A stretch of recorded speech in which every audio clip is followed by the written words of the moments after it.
The crackling of the campfire broke the silence of the woods, casting creepy shadows on our faces as we huddle around the flames. The air was crisp, with the scent of charred marshmallows and burnt wood. All right, I got one," Jordan yells out, his voice etched with excitement. He leans forward, his face illuminated by the flames. "You guys ever hear of the Bunnyman Bridge?" "Everyone's heard of it, dipshit. Crazy guy in a bunny costume getting his kicks by axing people to death? It's nothing but an urban legend," I say as I roll my eyes and throw a marshmallow at Jordan's head. "No, it's real," Jordan shoots back, his smile widening. "Well, at least parts of it. They say people still hear strange sounds at night, like footsteps, voices, and some say they even seen him." I squint slightly and tilt my head towards Jordan. "Let me guess, some guy at the gas station told you this one night, right?" Chris chuckles and looks at me. "Oh my god, is the resident skeptic chickening out already?" "Hardly," I scoff at him. "I just don't waste my time with stupid fairy tales, that's all." Jordan, seeing the opportunity, jumps up. "All right then, let's go. Right now. Let's check out the Bunnyman Bridge." The suggestion hangs in the air, igniting an unspoken challenge between us. "Seriously?" Sam asks, half laughing. "Why not?" Jordan says, grabbing his jacket. "We're already out here. Let's see if there's any truth to this legend for ourselves." We jump into Jordan's car and head out. The car rattles down the narrowing forest-lined path, the uneven terrain crackling under the tires. The dense trees on either side create an illusion of a shadowy tunnel, their branches interlocking overhead like skeletal fingers. "Are you sure this isn't just some dead end?" I say as I lean forward in the passenger seat, looking into the darkness ahead. "Relax, Maya," Chris teases from the back seat. "This is exactly how these stories start out. First, the skeptic laughs off the whole thing. Next thing you know, they're the ones screaming the loudest." "Ha ha, funny. Too bad me screaming is the closest thing you'll ever get to hearing a girl scream." I throw back at him, keeping my eyes on the road. Sam laughs. "Wow, Chris, are you striking out with the ladies again?" "Fuck off, both of you," Chris says, pretending to be annoyed. "Come on, guys," Jordan says from the driver's seat. "We've got to at least pretend to believe. Think of all the views we'll get if we actually catch something." We all laugh, but the sound feels hollow as we get closer to the bridge. "Okay, is it just me, or did it get deathly quiet all of a sudden?" Sam says as she looks out the window. "Oh no, the woods are quiet. Shocking." I smirk as I look at her. "No, damn it, Maya. I mean, it's too quiet," Sam insists. "Shouldn't we be at least hearing crickets or something?" Jordan slows the car before stopping. The headlights sweep over the bridge as we sit there looking at its overgrown entrance. It looked abandoned, all right. Barely holding its own, yet alone a legend. "Wow, it's creepier than I thought," Jordan mutters, looking around. I was about to say something when the headlights suddenly flicker for a second. "What the hell was that?" Jordan says as he flicks the switch to steady the lights. "Maybe it's the Bunnyman coming to get you," Sam says jokingly from the back seat. But the unease had settled. No one spoke as we all get out of the car. "Okay, let's go make history," Jordan says as he grabs his phone and starts recording. Chris, me, and Sam all look at each other as a collective chill runs up our spines. We step into the entrance of the overpass together. The sound of water dripping can be heard from somewhere within. None of us could shake the feeling that something was watching our every move. As we move deeper into the tunnel, our flashlight beams sweep across the damp walls. Faint echoes bounce back at us as our footsteps crinkle the leaves and water patches on the ground. "This is giving major horror movie vibes," Sam says, her voice barely a whisper. Chris chuckles. "It's just a tunnel, Sam. Relax." Shadows stretch unnaturally along the walls, pooling in the recesses of the tunnel like they had a mind of their own. Jordan's flashlight flickers, causing him to curse as he smacks it back into working order. "Guys, something just moved," Sam says, aiming her light into a far corner of the tunnel. "It's probably just a rat," I say, shining my light where she had hers. "Or a bunny man," Jordan teased, wriggling his fingers mockingly in Sam's direction. "Can you not?" she snaps, rolling her eyes as she looks back at the corner. Jordan raises his phone, sweeping it in slow motion. If something is in here, let's catch it on video. A strange sound echoes through the air, a faint rustling of leaves skittering across the ground, but it grew louder with each passing moment. Okay, that wasn't a rat, Sam says, her voice trembling slightly. I start to feel a sense of unease as my skin prickles. It was the wind blowing the leaves, nothing to worry about, I say, trying to sound confident but failing miserably. From deeper in the tunnel came a strange sound, a rhythmic thumping, faint but audible, as if something was hopping around just out of sight. We all shine our lights further into the tunnel but see nothing. We press on, the air growing colder and thicker with each step we take. The walls seem to close in as the graffiti marks look like they're twisting into eerie shapes just out of the corner of our eyes. Then, just as we are about to call it a night, my light catches something half hidden beneath the tangle of rotting leaves and debris. What's this? I say as I kneel down and pick it up. The others crowd around me as I brush the leaves away and stand up. In my hands, I hold a dirty, crumpled up fabric bunny mask, its once white fur now stained with age and speckled with dark spots. That's creepy as hell, Chris says as he leans in for a closer look. It's just a mask, I say, turning it around in my hands, inspecting it. That shit looks ancient, Sam says, backing away. Put it back, Maya. What are you talking about? I say with a smirk on my face. All it needs is a good washing and it'll be great for Halloween this year.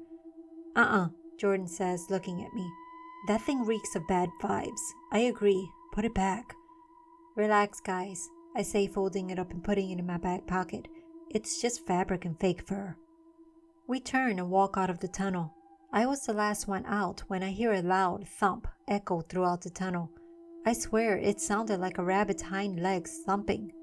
Before I could turn around and leave, a sudden gust of wind tears through the tunnel, howling like an unseen scream. It whips past me with an unnatural force swirling the leaves around my feet. I gasp and run back to the car. My apartment was quiet when I got home. The glow of the street lamps outside cast long, comforting shadows across the living room. I drop my backpack by the door and head into my bedroom. I toss the mask on the desk as I pass on my way to the bathroom. As the night wears on, the quiet of the house begins to feel oppressive. As I lay in bed, scrolling through my phone, the sound of the occasional creak or rustle outside my door keeps pulling my attention away. Ugh, fucking Jordan with his bullshit adventures, I say as I close my eyes and take a deep breath. But then I hear it, a thump. I sit up, my heart in my throat. The sound was faint, but damn if I don't know what a rabbit's thump sounds like. I'm losing my damn mind, I whisper as I instinctively bring the blankets closer to me. But then the noise comes again. This time, it was like a soft tapping, like claws scratching against the wood floor. It was moving around my room. I put my head down and strained to listen. There, it started by the window and trailed towards the closet. I hold my breath and look over to the mask on my desk. I let out a small scream when I see it standing up facing me. How is this possible? It's made of fabric. There's nothing to support it. As I sit there trying to comprehend what I'm seeing, a shadow passes across the wall. It was gone in an instant, but it was enough to make me want to puke. I throw the covers off, and just as I was about to get out of bed, I start hearing whispers. Then, clear as day, I hear my name. Maya. That's it. I jump out of bed and flick the lights on.